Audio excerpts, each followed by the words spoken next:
Hi guys, it's Sheena from Teton Raptor Center and I'm here to give you all this week's patient update. So let's go ahead and get started. To kick things off this week, I want to highlight 3 of our recent releases. This is Swainsons Hawk 821, Swainsons Hawk 914, and lastly, Swainsons Hawk 922. We had a big release of all 3 of these Swainsons Hawks back out into the wild. They do have to get going as they migrate down as far as places like Argentina.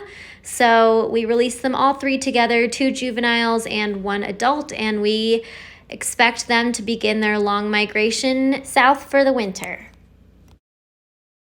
Moving on to our current patients, here we have Red-Tailed Hawk 10-1. This bird came from Driggs, Idaho, and is dealing with trauma to his left eye, as well as soft tissue damage to his neck. When he first came in, he had a lot of dried blood around his neck, and unfortunately his body temperature was not stable enough to give him a bath to hose out all of that blood around his face and cheek and neck. However, his body temperature has finally stabilized, and we were just recently able to clean him off and really assess the wound that's on his chin. Next up for the birds we're covering this week is Great Horned 911.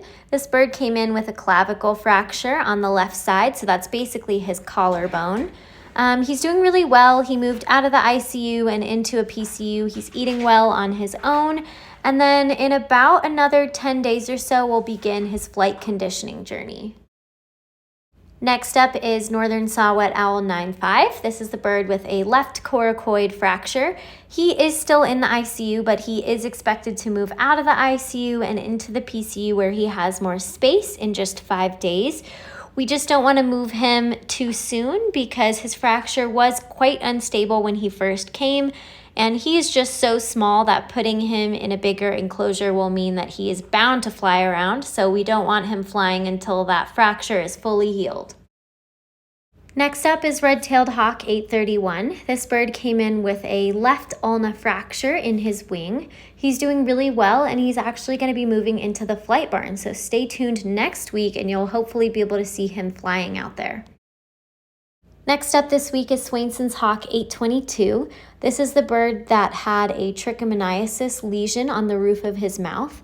As we zoom in on this photo here, you can see it's that white section on the roof of his mouth. And with proper medication and debridement, you can actually remove that lesion, which causes a bacterial infection from a protozoan. Unlike in humans, it is an STI in humans. So here's the lesion fully removed, and he actually moved out of the ICU and into the PCU and hopefully is feeling a lot better now that that's gone. All right, that's all we've got for this week. Thank you guys so much for tuning in, and I hope you enjoyed learning more about our birds. Remember that if you want to do your part to help keep wild birds wild, you can check out our website at tetonraptorcenter.org and make a donation. You can also click the link in the description below. Bye!